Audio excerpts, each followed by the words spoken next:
5,000 10,000 ಬಿಟ್ಬಿಡಿ. ಈಗ ಒಂದು 50,000 60,000 ಇಲ್ಲ 1 ಲಕ್ಷ 2 ಲಕ್ಷ ಏನಾದರೂ ಯಾರಾದರೂ ಪಿ ಎಫ್ ಅಲ್ಲಿ ಇದ್ದರೆ ಅದನ್ನು ತಗೊಳ್ಳಿ.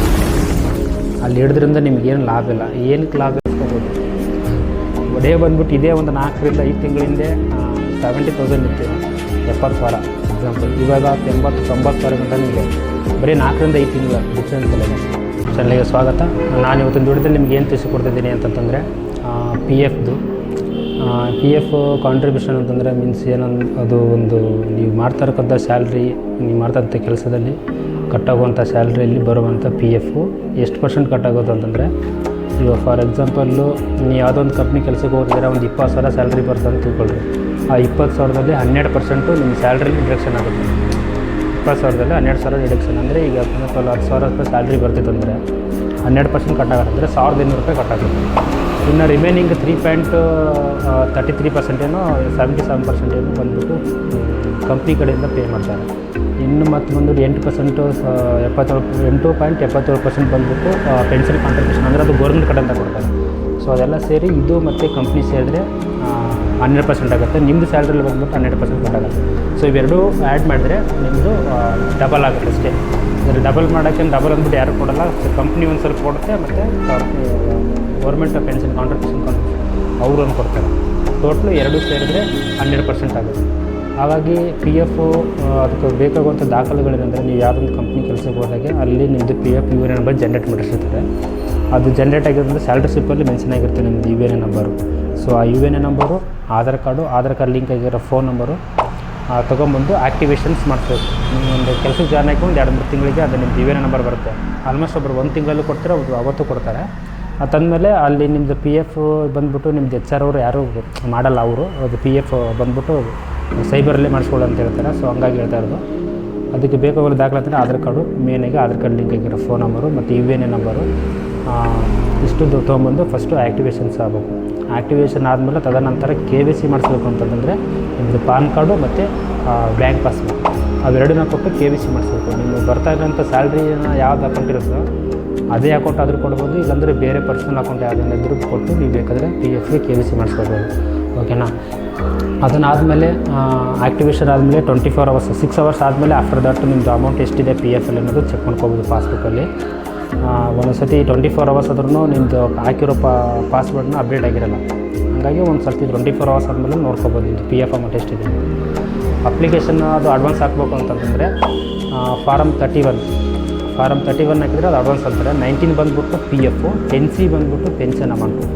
ಸೊ ಇದರಲ್ಲಿ ಫಾರಮ್ಗಳಿದೆ 13 ಪಿ ಎಫ್ 30 ಫಾರಮ್ 13 ಅಂತ ಅಂದ್ಬಿಟ್ರೆ 13 ಅದು ಬಂದುಬಿಟ್ಟು ಟ್ರಾನ್ಸ್ಫರ್.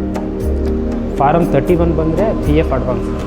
ಆಮೇಲೆ ಫಾರಮ್ 19 ಬಂದರೆ ಪಿ ಎಫ್, ಬರೀ ಓನ್ಲಿ ಪಿ ಎಫ್, ಕೆಲಸ ಬಿಟ್ಟ ಮೇಲೆ ಫುಲ್ಲು ಸೆಟಲ್ಮೆಂಟ್ ತೊಗೊತಿರ್ತಾರಲ್ಲ ಅದು ಪಿ ಎಫ್.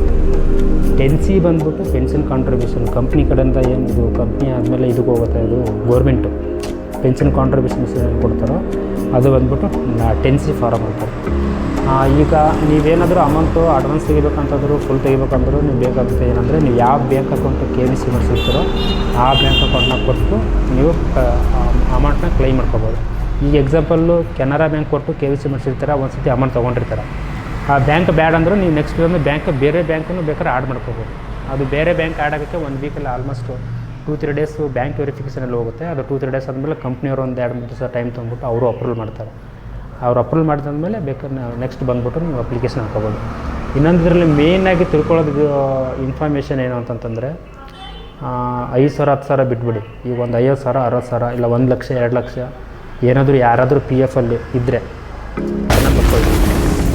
ಅಲ್ಲಿ ಹಿಡಿದ್ರಿಂದ ನಿಮಗೇನು ಲಾಭ ಇಲ್ಲ. ಏನಕ್ಕೆ ಲಾಭ ಇಲ್ಲ ಅಂತಂದರೆ, ಅವ್ರು ಕೊಡೋದೇ 8% ಇಂಟ್ರೆಸ್ಟ್.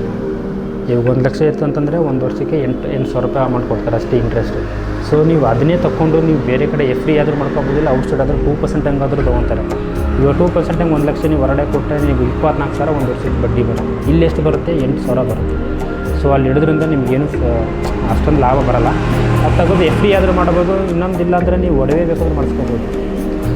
ಒಡವೆ ಬಂದುಬಿಟ್ಟು ಇದೇ ಒಂದು 4 ರಿಂದ 5 ತಿಂಗಳ ಹಿಂದೆ 70,000 ಇತ್ತು, 70,000 ಎಕ್ಸಾಂಪಲ್. ಇವಾಗ 80,000 90,000 ಗಂಟೆ ನಿಮಗೆ ಬರೀ 4 ರಿಂದ 5 ತಿಂಗಳ ಡಿಫ್ರೆನ್ಸ್ ಅಲ್ಲ. ಸೊ ಬರೀ ಒಂದು 10 ಗ್ರಾಮ್ ನೀವು ಒಡವೆ ಆವತ್ತು ತೊಗೊಂಡಿದ್ರಿ 70,000 ಕೊಟ್ಟು, ಇವತ್ತು 5-20,000 ಜಾಸ್ತಿ ಇದೆ. ಕರೆಕ್ಟ್ ಅಲ್ವಾ? 70,000ಕ್ಕೆ 20,000 ರೂಪಾಯಿ ಜಾಸ್ತಿ ಆಗುತ್ತೆ ಅಂತಂದರೆ ಎಷ್ಟು ರೇಷೋ ಇದೆಯಲ್ಲ. ಸೊ ಅಲ್ಲಿ ಪಿ ಎಫ್ ಅಲ್ಲಿ ಅಷ್ಟು ಕೊಡೋಲ್ಲ. ಒಂದು ವರ್ಷಕ್ಕೆ ಅದು 1 ಲಕ್ಷ ಇದ್ದರೆ ಮಾತ್ರ ನಿಮಗೆ 8,000 ಬರೋಕ್ಕಾಗೋದು.